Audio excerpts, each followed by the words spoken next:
Então, na sequência do nosso estudo dessa nossa segunda-feira de hoje, dia 22 de agosto de 2022,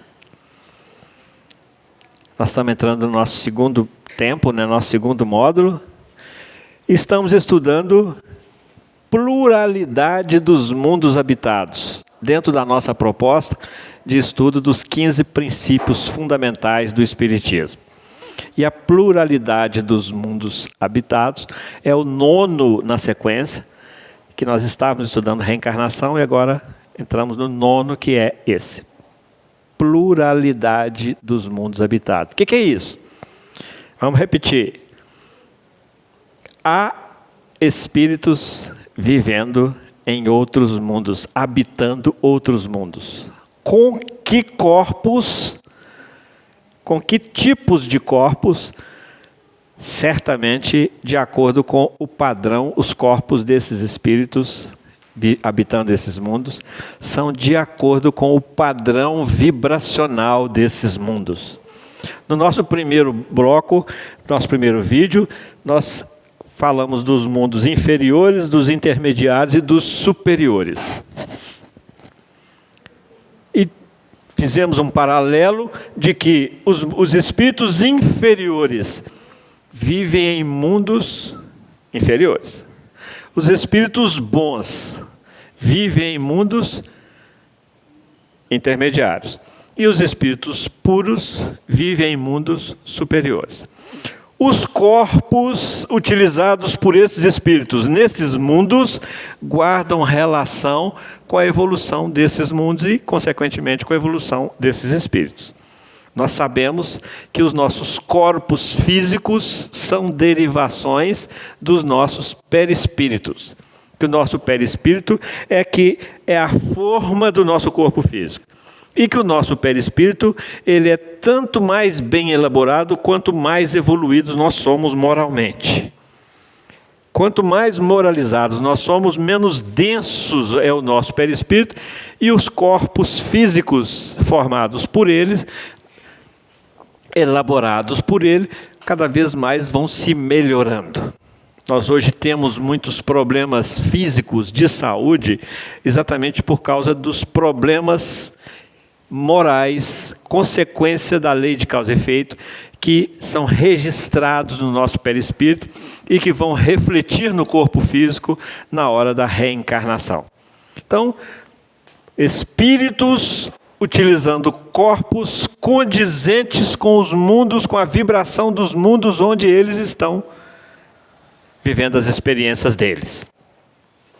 Sim?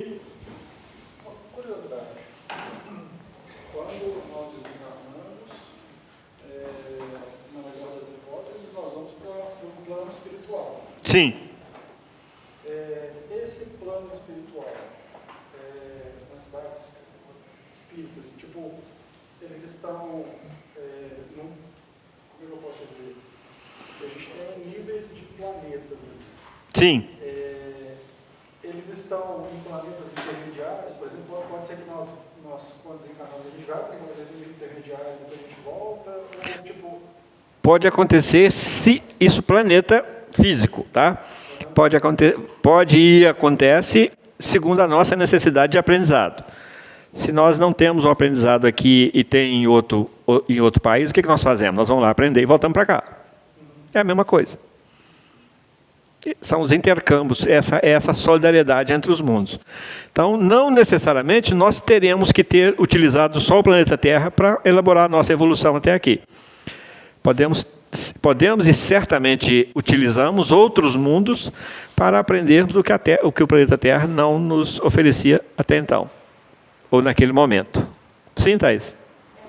Uma dúvida, o plano espiritual, ele também tem níveis? Então, por exemplo, a gente tem planetas hoje, né? Sim.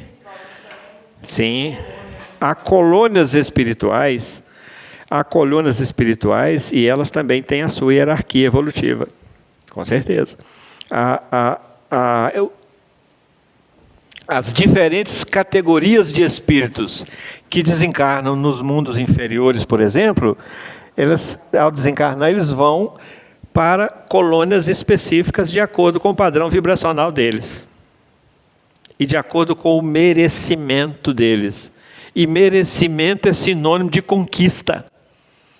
Então, há mundos onde os corpos... A gente escuta falar aí, tanta zoação aí quanto aos marcianos, né? Que são verdinhos, que são... assim, até agora, não, se alguém já leu alguma coisa sobre isso, por favor, falem. Mas... se existe uma literatura...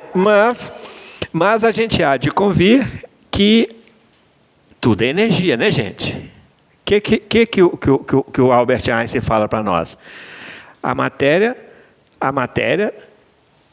é apenas uma das infinitas formas de manifestação da energia. Então, de acordo com cada padrão vibracional de cada mundo desses aqui, ele vai acolher e propiciar formação de corpos condizentes com esse padrão vibracional. Consequentemente, que é uma colônia. Sim. Sim. Ela está ali próxima daquela zona de resgate daqueles que estão perdidos, que eles chamam de umbral. Oi? Você estava falando sobre a questão do perispírito, né? Ele tem a ver com a questão do como vai formar o corpo físico, né? Sim. Tem a ver. Então, vamos supor suposição. Vamos dizer, por exemplo, assim, uma família, por exemplo, nasce uma criança toda complicada, toda traumatizada, cega, surda, muda assim, com todos os problemas da face da terra. No caso, seria consequência o quê? Dessa criança, de vidas passadas, dela ter usado o mau livre-arbítrio dela? Ou teria a ver com consequência, alguma ligação com relação com os pais não ter feito um livre-arbítrio legal? Não sei, alguma coisa assim. O que poderia... Não, os pais não são responsáveis diretos pela qualidade reencarnatória dos filhos, não. A cada um será dado de acordo com as suas obras. Primeiro mandamento: eu sou o Deus zeloso que visito a iniquidade do pai no filho na terceira ou quarta geração. Quem que é o pai? Eu. Quem que vai ser o filho? Eu também. É o mesmo espírito. Cada espírito é único, responsável, livre, mas é responsável. Então, a responsabilidade pessoal, individual, particular, está expressa no primeiro mandamento. Depois vem Jeremias e vem Ezequiel, 2 profetas, em nome do Cristo, explicar isso para nós. Explicar da responsabilidade pessoal de cada um de nós. Então, os pais não respondem pelos erros do filho. Eles se solidarizam ou eles são cúmplices. Aí eles não estão respondendo pelos erros do filho. Está respondendo pelos próprios erros e que admitiram esses erros e, por essa cumplicidade, eles admitem uma meia culpa, uma meia responsabilidade e vai entrar no processo de restabelecimento do equilíbrio. Mas não há inocência. Aliás, não há inocentes, né? Há responsáveis. Aí há uma responsabilidade. Tranquilo isso? Pessoal e individual. E ninguém poderia fazer aquilo, passar por aquilo por ele. Só ele.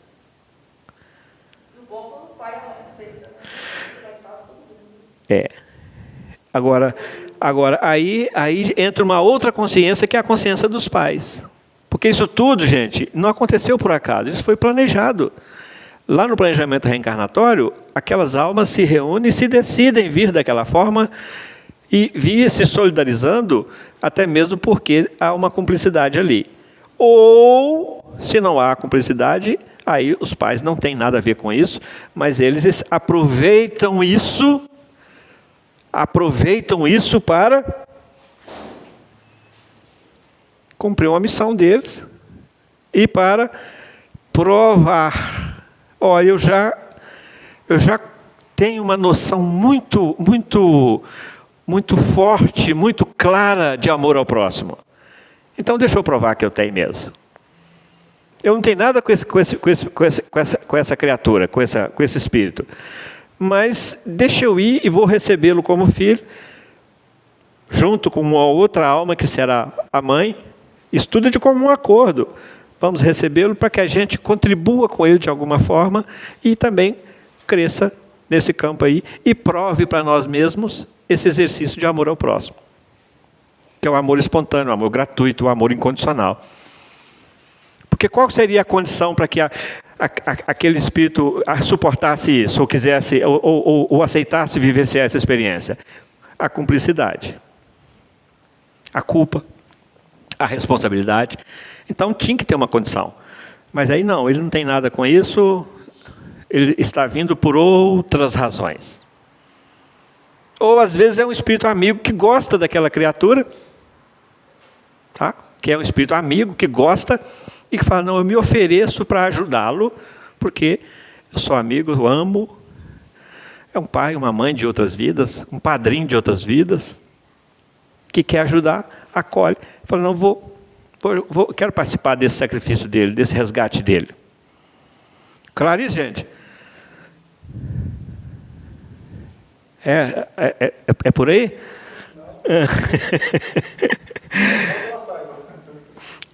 Alguma pergunta? Mais?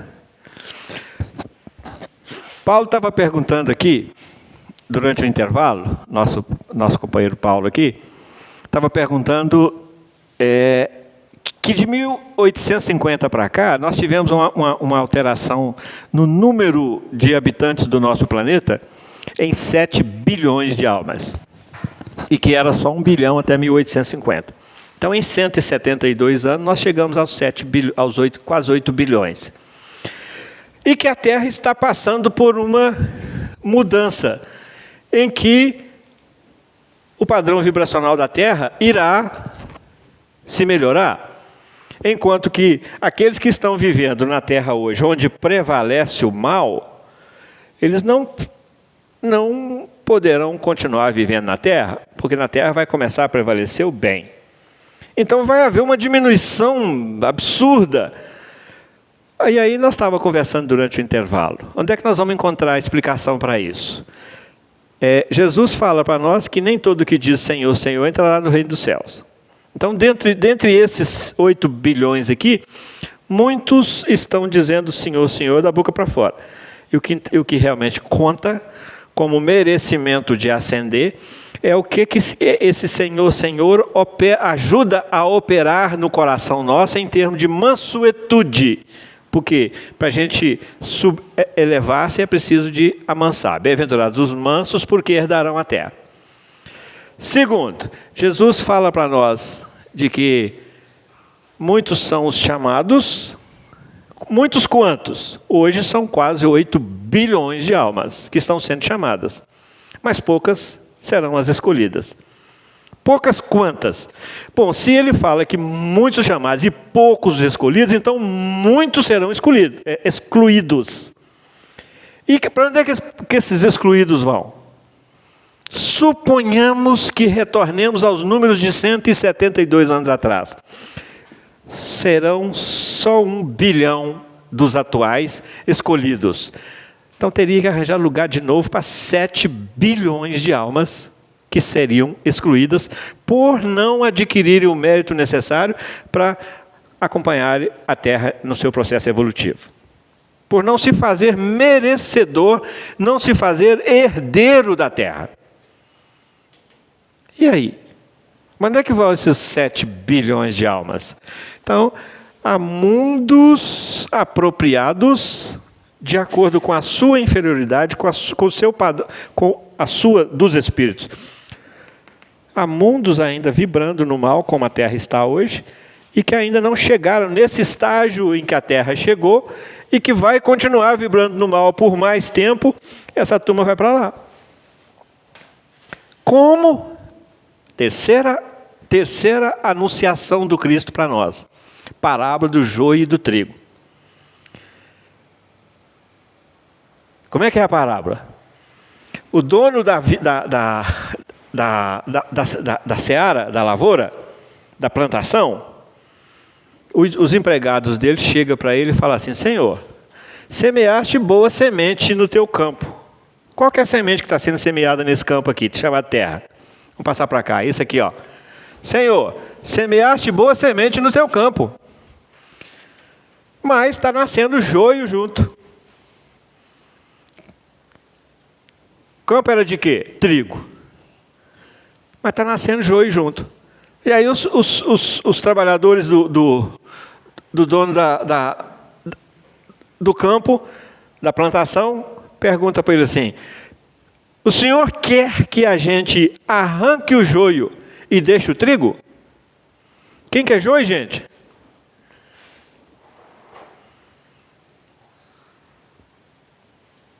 Então tá, já pode fazer o selecionamento? Arrancar o joio e deixar o trigo? Os trabalhadores têm condições de fazer isso? Aí o que o dono da plantação fala? Da lavoura fala? Não. Para que não aconteça que ao arrancar o joio, também arranque o trigo. Ou seja, você não tem sabedoria para fazer isso. Então não mexe, deixa comigo. O dono da vinha falando. Porque deixa crescer junto até a ceifa. Até na hora de colher, de cortar. Isso é a parábola do joio e do trigo, gente. Deixa crescer junto. Quem está crescendo junto? Todos os que estão comprometidos com o mal e todos os que estão comprometidos com o bem já. Porque tem muita gente comprometida com o bem na terra. Está crescendo junto. Até a ceifa. Quando é que é a ceifa? A hora de colher. O que é a ceifa? Mudança de ciclo. A terra foi preparada, a semente foi lançada, o agricultor cuidou, colheu. Colheu, a terra vai ser preparada, vai ser investido, outra colheita. Porque a vida gira em ciclos e a evolução também. Então deixa crescer junto até a ceifa. A ceifa é exatamente esse momento que está sendo anunciado como o momento da transição planetária nossa, de agora. Então, o que é isso? Está se fechando um ciclo evolutivo da Terra e, consequentemente, está se abrindo outro. Quem é que vai participar desse outro ciclo? Os mansos. Terceira bem-aventurança. Bem-aventurados os mansos, porque eles herdarão a terra. O que é herdar a terra? Adquirir o direito de continuar usufruindo. Então a transição é isso. Parábola do joio e do trigo é isso. Então, aí, eu ordenarei aos meus ceifeiros. Isso é o dono da vinha. Quem que é o dono da vinha, gente? Papai do céu, né? Eu ordenarei aos meus ceifeiros, ou seja, aqueles que participarão desse processo de colheita. Porque a coisa não está ao acaso. A coisa não está ao acaso. Todo carro de boi tem um carreiro usando a aguilhada, o aguilhão. Quem que é o nosso carreiro? Jesus. Quem que é o nosso carro de boi? Planeta Terra. Então, na época da ceifa, ordenarei aos meus ceifeiros para que colha o joio, que ele seja atado em molhos. O que são molhos, hein? Todo mundo conhece o molho de cebola aí? Um conjunto de folhinha de cebola. Que é um conjunto de folhinha de cebola? É que tem mesmo cheiro, mesmo gosto, mesma aparência. São afins. Então, os molhos são aquelas almas que estão vibrando na mesma frequência. Serão atadas em molhos. Cada um desses aqui é um molho. Serão atadas e agrupadas por sintonia, por afinidade. Serão atraídos uns para os outros. Irresistivelmente atraídos uns pelos outros, para os outros. Agrupados, e o joio atai-o em molhos e lançai-o no fogo para queimar. Que fogo? Dentre esses mundos inferiores aqui, existem mundos mais inferiores que a Terra. Então, esses que ainda estão vibrando no mal, que são chamados na parábola de joio, serão lançados no fogo para queimar. Fogo do remorso, fogo do arrependimento, fogo do eu era feliz e não sabia, fogo e agora o que eu faço? Fogo da saudade, fogo do arrependimento, fogo. E fogo da vivência em mundos mais atrasados. Com uma responsabilidade de levar luz de inteligência, porque esses espíritos, intelectualmente, são altamente inteligentes. Capítulo 9 do Evangelho segundo o Espiritismo, o Espírito Lázaro traz para nós um ensinamento fundamental. Quando ele fala assim, cada geração traz consigo o seu vício e a sua virtude. E aí ele complementa, o vosso vício, a vossa virtude é a atividade intelectual. Então saber nós sabemos, conhecer nós conhecemos.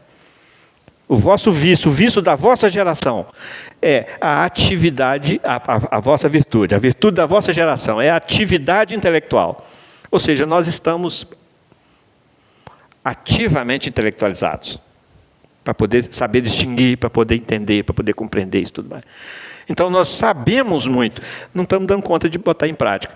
Então, será que não estamos dando conta de botar em prática e não podemos continuar botando em prática na Terra? Para angariar recursos, para adquirir méritos, para voltar para a Terra, então vamos lá para os mais inferiores e vamos colaborar com eles. Tranquilo isso, gente? E vai faltar um bocado aqui quando isso acontecer, esses excluídos serão enviados para outros mundos. E a Terra vai ficar com muito pouquinha gente, aí nós não sabemos exatamente o propósito e como é que vai ser feito essa reposição, ou se realmente vai deixar que fiquem só os que estão aqui agora. Mas Jesus, no seu Evangelho, fala para nós que ainda há muitas outras ovelhas que estão sob o seu comando que não estão naquele aprisco. E que no momento oportuno ele iria arrebanhá-las para que houvesse um só rebanho e um só pastor. Então temos duas possibilidades aí. Ou que realmente isso... gente, e entra aqui um fator que precisa ser considerado, fator tempo. Quando é que essa turma vai ser complementada de novo? Gradativamente. Nós não demoramos, a Terra tem 4,5 bilhões de anos, segundo a ciência. Só agora que chegou de 1 para 7, para 8 bilhões de almas. Então, existe um fator tempo que precisa ser considerado. Agora, de mais a mais, para esse fim, a questão não é quantitativa. A questão a ser observada aqui é qualitativa. Às vezes até aumenta. Exatamente. Exatamente. Mas isso é com Cristo. Os Espíritos falam para nós assim, quando a gente faz umas perguntas mais difíceis assim, os Espíritos falam assim, isso não vos é dado saber. Ou seja, não passa a mão na cabeça, isso não é dado saber não. Ou, em outras palavras, vai cuidar da sua vida. Né? Cuida de você, toma conta da sua moralidade, toma conta da sua evolução, mas a gente é tentado a caminhar nessa direção de fazer essas indagações, e isso é rico para a gente exatamente ir se redescobrindo e redescobrindo as coisas. Né? Então, a gente queria falar sobre isso, desse momento da transição, o que é essa transição, o que ela tem a ver com a parábola do trigo e do joio. Agora, quanto ao joio, atai-o em molhos e lançai-o no fogo para queimar, que é esse fogo que nós já falamos. E o trigo? Quanto ao trigo, guardai-o no meu celeiro. O que é o celeiro? Aí já não é a plantação mais, já é o celeiro. O que é o celeiro? A terra renovada. Guardai-o no meu celeiro. Separe. Aí tem outra passagem, outra parábola, que é a parábola dos bodes e das ovelhas. Lembram dela? Que os bodes serão colocados de um lado e as ovelhas colocadas de outro. Não tem nada a ver com os bodes nem com as ovelhas, né, gente? Os bodes de um lado e as ovelhas do outro. Os bodes teriam um outro destino, as ovelhas um outro destino.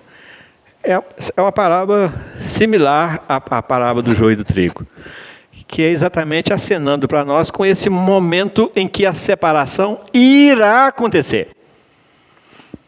Irresistivelmente, inegaciavelmente, inegavelmente, ela irá acontecer, por uma questão puramente energética. Olha, o pai chega e fala assim, ó, filho, até que eu queria, eu gostaria muito de te ver aqui, de você curtisse aqui, o que é você deixar de viver no mal e começar a viver no bem. Mas você está tão impregnado no mal que você vai atrapalhar a turma daqui. Então não posso deixar isso, porque eu sou bom, mas eu sou justo. Soberanamente bom, mas eu sou soberanamente justo. Então é simultâneo. Olha, meu filho, eu gostaria muito de assistir você, deixar de colher os frutos do mal, o produto do mal, conviver com o mal, com todos os resultados do mal, com todos os efeitos que o mal causa. Eu gostaria demais, mas você não tem energia suficiente, conveniente, com essa energia do planeta renovado. Se você chegar lá, energeticamente, você não dá conta de respirar lá. Ou então, você vai ter uma fantasia aqui, tá, gente? Você vai ter assim, uma formação de gelo debaixo do sol. Você vai chegar lá, você vai derreter perispiritualmente. Só para a gente ter uma ideia assim, bem chocante. Você vai se decompor energeticamente. Por quê? Porque é uma questão de vibração, de padrão vibracional, de lei de afinidade. Voltando a relembrar as 3 leis: lei de sintonia, lei de afinidade e lei de atração. Estamos sintonizados com tudo no planeta Terra. Mas nós estamos afinizados com algo só no planeta Terra. E de acordo com esse algo que nós estamos afinizados, nós atrairemos e seremos atraídos. Lei de atração. Então não é só um desejo, é um processo, é uma conquista. E ninguém vai para lá por privilégios. Ninguém faz esse caminho de elevação por privilégios. Nós já vimos aqui que a gente, para vir do mundo inferior para o intermediário, só tem um caminho, que é o caminho de elevação. Através da reforma íntima, através da revisão dos valores. O que Jesus fala para nós? Aquele que quiser seguir-me, passando por aqui, mas indo para lá. Aquele que quiser seguir-me, renuncia-te a ti mesmo. O que é o renunciar-se a ti mesmo? O que há em nós que nós precisamos de abrir mão disso? Mal. Valores ruins. Renuncia-te a ti mesmo. Eu sou constituído de quê? Dos meus valores. Então, de que eu tenho que renunciar? A que eu tenho que renunciar? Aos meus valores. Renuncia-te a ti mesmo. Tome a cada dia a tua cruz. Ou seja, seja persistente. Desanima não. Não perca, desanimar. Olha a palavra, gente. Desanimar. Anima, alma. Não viva, não faça esse trajeto aqui sem alma. Ressignifique isso. Tenha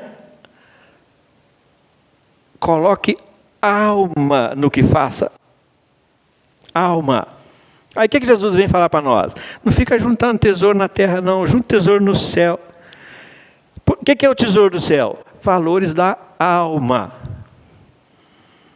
E aí a gente vai amarrando um no outro, vai atrelando um no outro, um entendimento no outro. A gente vai uma parábola na outra, para a gente chegar a entender esse momento aqui de transição. Transição por quê? Porque nós estamos estudando pluralidade dos mundos habitados. Então nós estamos aqui só num planetinha Terra. Semana que vem, na próxima segunda-feira, nós vamos conversar sobre, voltar um pouco mais nessa, para tentar entender, para conseguir entender o porquê dessa pluralidade de mundos habitados. Começando fazendo aquela associação com os outros princípios fundamentais para a gente ter essa conclusão. Por exemplo, com Deus. O que é Deus? Questão número 1. Inteligência suprema. Causa primária de todas as coisas. Então esse Deus, com essa inteligência suprema, essa causa primária de todas as coisas, não criaria um universo cheio de constelações, cheio de mundos, de corpos, para ter vida só na Terra. É um contrassenso. Então, nós, além das questões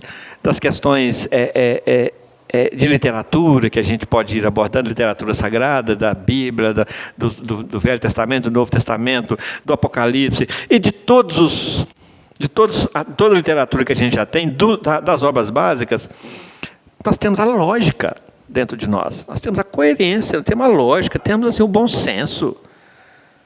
Então, por que não? Aí nós vamos começar a entender e a aceitar quando a gente se perguntar assim: por que eu não pensei nisso antes? Por que eu não acreditei nisso antes? Está tão claro, está tão lógico, está tão transparente, está tão lúcido, que há habitantes em outros mundos. Por que eu não pensei nisso antes? Por que eu não acreditei nisso antes?